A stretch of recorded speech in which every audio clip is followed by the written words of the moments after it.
Now to continue with our macro TA.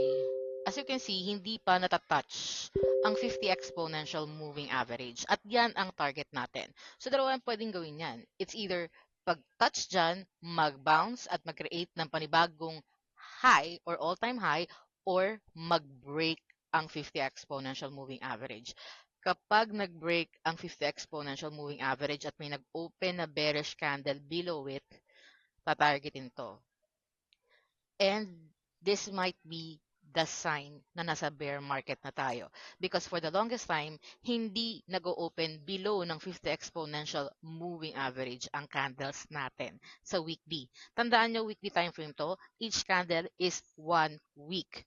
Nagpi-pierce through ang candle, katulad ng mga nakikita nyo dito, pero hindi siya bumababa at nag-open below the 50 exponential moving average for several years na. So, in the event na bumaba ang candle below at nag-open below ng 50 exponential moving average, it might be a sign na we're probably in the bear market. Now, if that would be the case, dalawa yung pwedeng gawin yan. It's either gayahin niya yung previous na bull run wherein nagkaroon ng touch sa 618 level bago ulit nag-create ng bagong high or didiretso na siya papunta ng 79 to 85%. So, para ma-check nyo, lagyan nyo ulit ng Fibonacci retracement tool. So, nasa ng 618 level niyan or the golden pocket. Ito yun.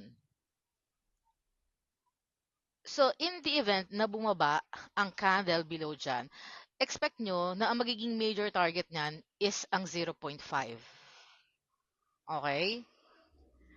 Pero hindi naman siya dire-diretso, meaning, pag nag-break to, makikita nyo na akyat paba pa rin yan hanggang ma-reach to. And then there's a possibility na aakyat at itatouch ulit to. And then bababa ulit siya, saka i-break yan, pababa dito. Pero ito, sobrang lakas nito. Nakita nyo? Dito, sobrang lakas ng support na yan. Wherein, kapag nag-break yan, grabe talaga. Kasi sa sobrang dami ng support na to, kapag nag-break to, ibig sabihin, sobrang bearish na ng market. At ang tatargetin niyan is around 57,000. 55, 57,000. Ang 57,000 ay key level. Okay? Yan ay key level. Wherein nahirapan i-break ng candles natin last year. Ito yun. Nakikita nyo to? Ito ay isang bull flag. Going up and then falling wedge. It's called the bull flag. Nakikita nyo tong bull flag na to, it took 9 months. 9 months in the making yan. Napakalaking wedge nito. At nahirapan siya sa 57,000.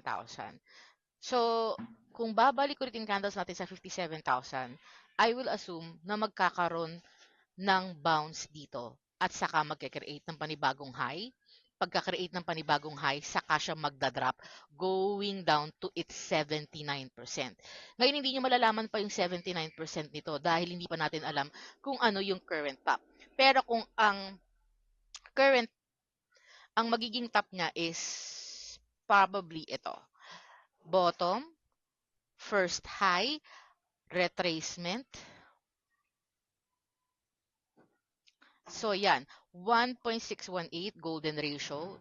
Dapat dito magkakaroon ng reversal. So, kung yan magiging top, approximately 143,300, hahanapin nyo or mamark nyo yan at hahanapin natin ang 79% niyan.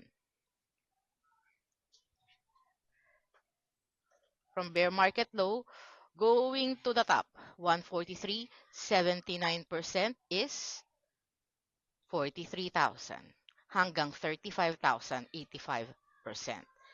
Gets ba natin? Yan yung way ng paghahanap kung ano yung magiging possible na susunod na bear market bottom at possible na top.